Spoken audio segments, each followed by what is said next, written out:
Bueno, buenos días, buenas tardes, profesor.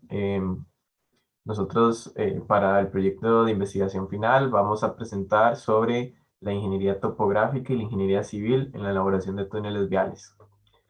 Mi nombre es Carlos Vargas Mi nombre es Luis Andrés Mora. Y mi nombre es Carolina Torres. y el cuarto integrante de nuestro grupo es Ricardo Aguilar, que por motivos de fuerza mayor no puede estar en esta presentación. Los objetivos generales, perdón, el objetivo general. El objetivo general que establecimos para esta investigación es determinar la importancia de las labores de la ingeniería topográfica y en conjunto con la ingeniería civil para el diseño, construcción y mantenimiento de los túneles de carretera. Establecimos tres objetivos específicos.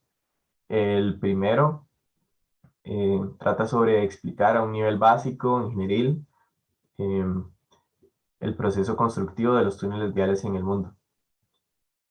El segundo es sobre describir las herramientas de la ingeniería topográfica aplicadas en la construcción de túneles de carretera. Y el tercero sería demostrar por medio de un ejemplo, en este caso el túnel de Lardal en Noruega, el impacto de la ingeniería topográfica y la ingeniería civil en las etapas de su diseño, construcción y mantenimiento.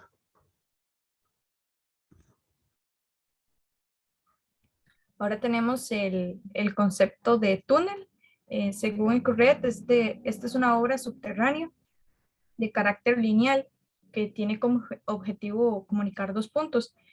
Funciona para transportar personas, materiales o mercancías. Em, También pueden ser acueductos, ya que de igual forma sirven para el transporte de agua para el consumo y algunos otros servicios como servicios de telecomunicación y entre otras funciones.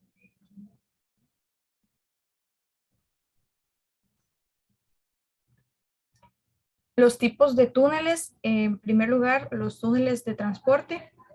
Estos pueden ser túneles para ferrocarril, que ya sean, bueno, pueden ser cortos o largos, curvos o rectos. Cuando se necesita construir un túnel largo, es preferible que este sea recto para que su longitud no se extienda más de lo necesario.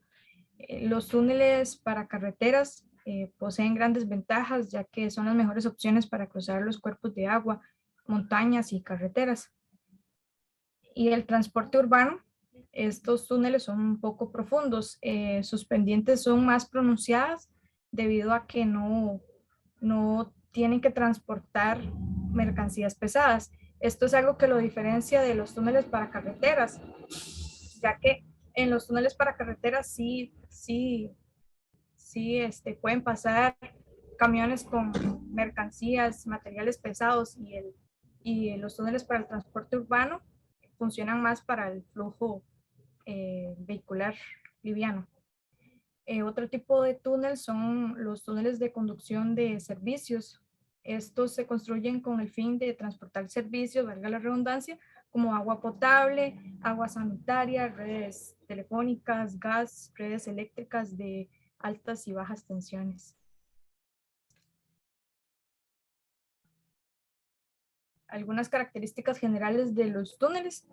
En primer lugar, la planta. Este es un diseño que se desarrolla en función de los puntos de entrada y salida del túnel, así como la determinación de la estabilidad del terreno mediante el estudio geotécnico. Para el caso de las autopistas y los ferrocarriles, se debe tomar en cuenta la curvatura máxima permitida. En la imagen superior derecha, ahí podemos ver una vista de planta de un túnel. Luego, el perfil longitudinal se tiene que la rasante depende de los parámetros que definen la obra, ya sea velocidad de la vía o el ferrocarril, la pendiente máxima o el drenaje de agua. También está la sección. Esta se relaciona de forma directa con el estudio geomecánico del terreno y las características de la obra. Y ahí también se muestra una imagen de lo que sería la vista de sección de un túnel.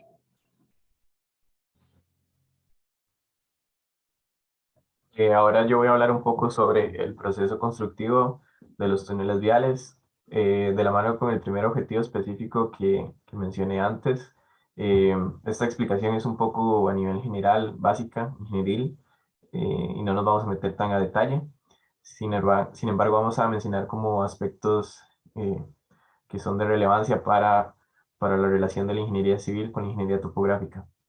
Bueno, este proceso constituye de varias etapas. La primera etapa es el estudio geológico, en el que a partir de mapas, bueno, de los mapas, informes y el trazado del túnel, se obtiene información relevante,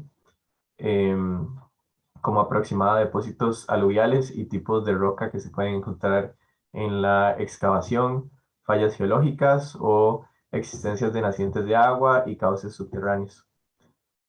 La siguiente etapa sería los sondeos. Estos sondeos nos darán información sobre la naturaleza y las distintas capas, consistencia, grado de humedad, entre otra información que se debe tomar en cuenta sobre el terreno previo a la excavación. La siguiente etapa serían los túneles de reconocimiento. Los túneles de reconocimiento básicamente se excavan partiendo de las bocas del túnel final o el planteado y llevan una dirección, por lo general llevan la misma dirección del eje del túnel final, y este es como un túnel prueba que posteriormente será ampliado. También existen los casos en los que no se realizan en el mismo eje del túnel, sino se realizan paralelamente. Y bueno, esta es una de las etapas más importantes, ya que nos permite conocer a ciencia cierta eh, cómo es, bueno, qué tipo de roca o qué problemas se pueden presentar a la hora de la excavación final. La siguiente etapa sería la excavación. En esta se perfora el terreno y se retira el material. Y para la excavación existen distintos métodos de perforación o de excavación, valga la redundancia, que veremos más adelante. El siguiente sería el transporte de material. Una vez iniciada la excavación, la carga de los escombros y roca excavada en el túnel, por lo general son transportadas fuera del túnel mediante cintas o cintas transportadoras o ruedas. Y finalmente, una de las etapas finales, para ya tener la estructura como tal del túnel, sería el revestimiento. El revestimiento lo constituye una estructura que tiene contacto directo con la cavidad em, del, del terreno. Lo que hace es básicamente dar estructura y prevenir cualquier derrumbe. Bueno, como les mencioné antes, existen muchísimos métodos de excavación. Bueno, los principales son los que vamos a mencionar aquí. Es importante decir que estos métodos tienen sus distintos pasos a seguir. Todos son diferentes y todos se utilizan en diferentes condiciones. Es decir, un método puede servir para un tipo de terreno más blando, otro método puede servir para un tipo de terreno más duro, y depende también de la humedad o el tipo de material o muchísimos factores que pueden afectar. Depende el tipo de método que se utilice. Existe, bueno, el método norteamericano, el método inglés, el método belga, el método alemán, el método alemán modificado, el método austriaco, el método italiano, el método tipo escudo o topo, que se utiliza con unas maquinarias específicas, el ataque a toda cara, el método de terrazas, el método de derivadores, el método manual, que es el más rudimentario, con herramientas más rudimentarias también, el método con explosivos, que también tiene su ciencia, y métodos mecanizados, igual con maquinaria especializada. En cuanto a las herramientas de la ingeniería topográfica en la construcción de túneles viales, hay que resaltar que para la construcción de túneles es estrictamente necesario el aporte de conocimientos topográficos complejos y de la utilización de los instrumentos topográficos más avanzados. Mi compañera Carolina les va a explicar un poco sobre estos instrumentos.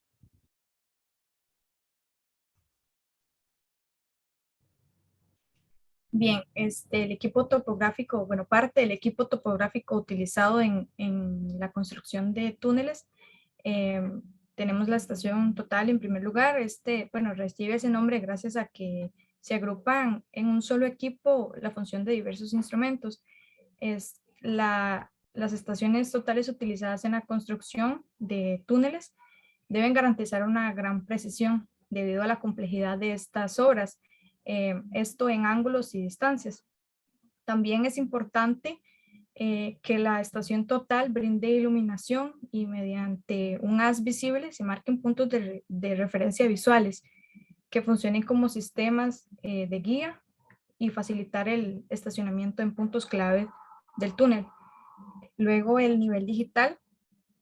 Incorpora componentes electrónicos que permiten realizar lecturas de miras con códigos de barras para la medición de desniveles en los túneles.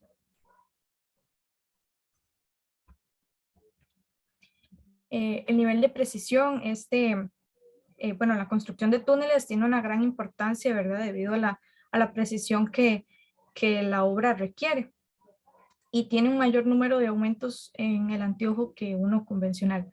La plomada óptica permite obtener visuales o líneas de referencia verticales que se utiliza para proyectar puntos por pozos. Su funcionamiento consiste, en un anteojo que proporciona una visual, sea cenital o nadiral, que coincide con el eje principal del instrumento, que será perfectamente vertical cuando el instrumento esté nivelado.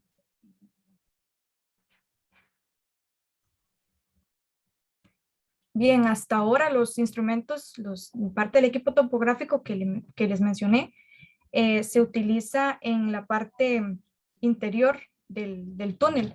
Estos que voy a mencionar ahora se utilizan en la parte exterior, en los trabajos exteriores que se realizan. Los receptores GNSS ofrecen un posicionamiento en tiempo real. Esta tecnología permite realizar con alto grado de precisión los replanteos exteriores y también asignar coordenadas homogéneas a las bases de replanteo de la red exterior que están localizadas en las zonas de acceso a los túneles. El láser escáner, bueno, escanea la superficie interior de la obra subterránea, obteniendo un elevado volumen de información de detalle de todos los aspectos geométricos del túnel realmente ejecutado. El propósito del equipo de medida láser escáner es generar una nube de referencias numéricas de la superficie del túnel en una fase de ejecución cualquiera, como la excavación, sostenimiento o el revestimiento.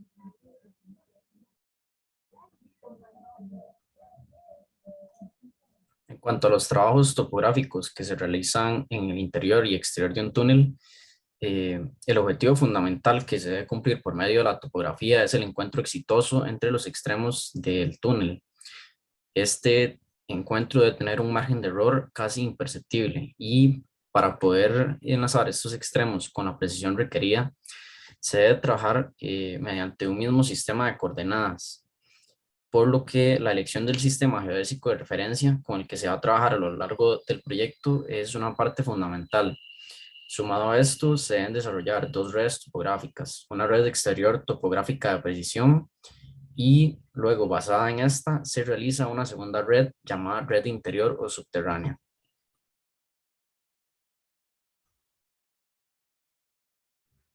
Bien, como decía el compañero Luis, tenemos la red exterior. Esta constituye el marco geodésico de referencia en la que se tiene que apoyar la red interior, la cual tiene como objetivo principal el guiado de las tuneladoras. Debido a esto, ¿verdad? El diseño, la observación, el cálculo, la compensación de la red exterior adquiere una gran importancia a lo largo del proyecto, ¿verdad? Ya que, como mencioné, en esta se tiene que basar la red interior. La observación de la red de enlace entre bocas de túneles antes se llevó a cabo por técnicas clásicas a partir de triangulaciones, poligonales de precisión y nivelación geométrica por alturas. En la imagen que se muestra, pueden ver las triangulaciones, ¿verdad? Y que es necesario colocar un triángulo en cada en cada extremo y que un vértice esté localizado en el eje del túnel. Hoy en día, por medio de GNSS, se puede determinar las coordenadas espaciales de esta red como base geodésica, cartográfica y de soporte del apoyo, del proyecto, disculpen. Bueno, en cuanto a la red interior, esta, como ya lo dijimos, está basada en la red exterior previamente construida y su diseño se ajusta al espacio del hueco perforado. En esta se realiza una poligonal con una distancia entre vértices consecutivos inferior a una longitud establecida. Y desde cada vértice se observa a los dos anteriores y a los dos posteriores. Esta red se materializa en los hastiales debido a que facilita el estacionamiento de instrumentación topográfica y de referencias. En cuanto a la distribución de los vértices en estas redes, se conocen tres métodos. El primero sería la poligonal por el eje. En este se determina la poligonal simple por el eje del túnel y es el método de observación más rápido, simple de cálculo y este presenta poca influencia de la refracción horizontal. En la imagen de la derecha se puede ver cómo la poligonal sigue el rumbo del eje del túnel. Las otras dos que nos faltan sería primero la poligonal en zigzag, la cual cuenta con una disposición simétrica de sus vértices, cuyas bases se sitúan enfrentadas. La observación se realiza en zigzag, como su nombre lo dice, y esto evita las observaciones paralelas a las paredes y reduce ampliamente el error de refracción. En la imagen de la derecha podemos ver más o menos dos alternativas para realizar la poligonal en zigzag. Y nos quedaría la última, la cual es la triangulación, que este es el método más fiable debido a la coherencia en su cálculo. En este método las bases están más próximas y subdividen al túnel en cuadriláteros, tal como podemos ver en la imagen de la derecha. La observación de los polígonos se realiza de forma independiente y se deben hacer compensaciones entre polígonos mediante el lado común. Para este método es conveniente estar realizando comprobaciones para reducir el error.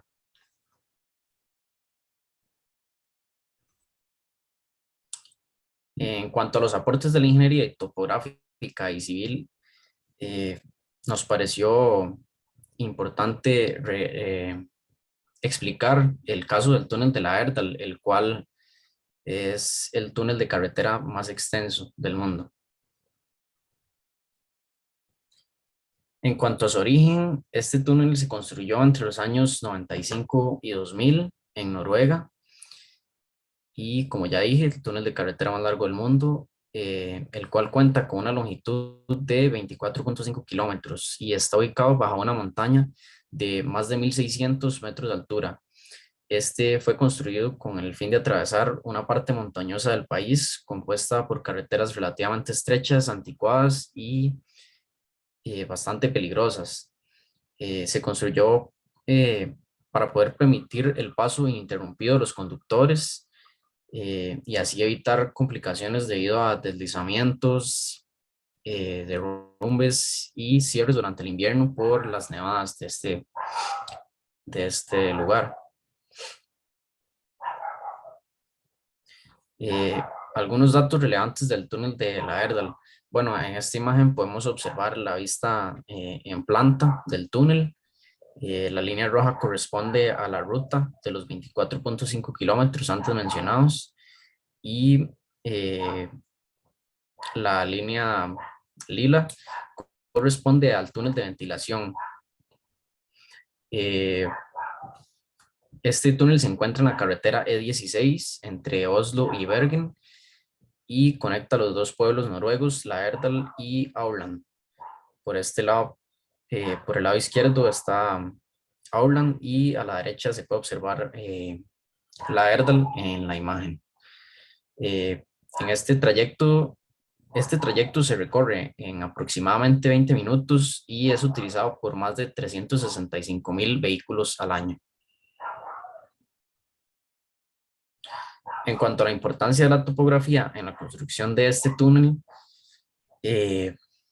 Primero hay que decir que en 1995, cuando las obras iniciaron, hay que destacar que este túnel se inició en 3 puntos distintos. Se empezó en los 2 extremos, Auckland y La Erdal, un equipo en cada extremo, y también se realizó el túnel de ventilación al mismo tiempo. Para poder unir estos 3 puntos de inicio, se requirió de mucha precisión y de un gran trabajo topográfico. Mediante el uso de sistemas de navegación por satélite, se determinó el punto exacto donde cada equipo comenzaría a perforar y el ángulo de perforación se siguió con rayos láser. Acá podemos ver la importancia, ¿verdad?, de lo que nos hablaba la compañera Carolina sobre las redes exteriores y también sobre el equipo que se utiliza para iniciar este tipo de proyectos o las excavaciones de estos, ¿verdad? En cuanto a la importancia de la, bueno, continuando con la importancia de la topografía, debido a las dimensiones del proyecto, fue necesario una gran precisión para reducir el margen de error al encontrarse las secciones del túnel. Esto se pudo realizar gracias al uso de satélites de navegación, lo que permitió determinar puntos de levantamiento fijos en los que se basaron las mediciones dentro del túnel. En el interior del mismo, los rumbos se señalaron mediante rayos láser. Acá podemos ver cómo el uso de instrumentos como los receptores GNSS son fundamentales en este tipo de proyectos. Bueno, a manera de conclusión, podemos decir que los túneles viales conllevan un complejo proceso de construcción en el que se unen distintas ramas de profesionales. Y que, bueno, el proceso de construcción de un túnel vial tiene diferentes etapas, lo que implica un trabajo, bueno, un grandísimo trabajo ingenieril, y estos ingenieros tienen que poner en práctica todos sus conocimientos y herramientas. También es muy importante el terreno. Bueno, en cualquier proyecto, aquí decimos que el terreno es la base del proyecto y debe encontrarse en condiciones óptimas. Por ello, el estudio topográfico debe realizarse de la mejor manera. Los túneles comprenden procesos complejos que requieren de métodos sofisticados, por lo cual lo ideal es que se tenga la mayor precisión posible, lo cual hemos visto a lo largo de este curso de Fundamentos de Topografía, en el que en la ingeniería topográfica la precisión lo es todo y es de suma importancia para que los proyectos, en este caso, que continúan o van de la mano con la ingeniería civil, se hagan y se realicen de la mejor manera y no tengan fallos. También podemos desarrollar que para poder desarrollar los proyectos, bueno, como decía hace un momento, de gran magnitud, como lo son las construcciones de túneles, es de vital importancia que exista una armonía y convivencia sana entre el trabajo de la ingeniería topográfica y el trabajo de la ingeniería civil, ya que si esto no es así, pues los proyectos presentarían muchísimos problemas, y al estos trabajar en armonía y de la mejor forma, se evitan muchísimos problemas y se pueden realizar proyectos de grandes magnitudes como estas. También quisiera agregar que bueno, como vimos, las herramientas de la ingeniería topográfica a lo largo de los años han avanzado bastante, por lo que procesos como el túnel de la Erdal se, ejecutan procesos como las herramientas GNSS, que antes se hacían muy distinto, y estas herramientas pues traen muchísimos beneficios para poder realizar proyectos tan grandes como estos. Y eso sería todo. Muchísimas gracias. Y bueno, aquí están las referencias bibliográficas que utilizamos.